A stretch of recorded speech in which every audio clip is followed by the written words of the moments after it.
নমস্কার, আমি অর্ধেন্দু প্রামাণিক। আমার বাড়ি হাওড়া জেলার শ্যামপুর থানার 58 গেট অঞ্চলে। তো এখন এই মুহূর্তে আমি এসেছি জয়কৃষ্ণপুর গ্রামের একটা খুব ভালো ধরনের জায়গা, যেখানে আপনারা এলে খুবই আনন্দ উপভোগ করবেন।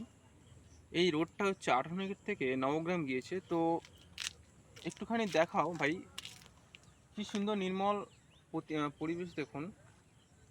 সারাদিক সবুজে সবুজ। আর এই সময় বর্ষাকাল, তো তো প্রচণ্ড বৃষ্টি হয়েছে, এই সময়টা একটু থেমেছে বৃষ্টিটা।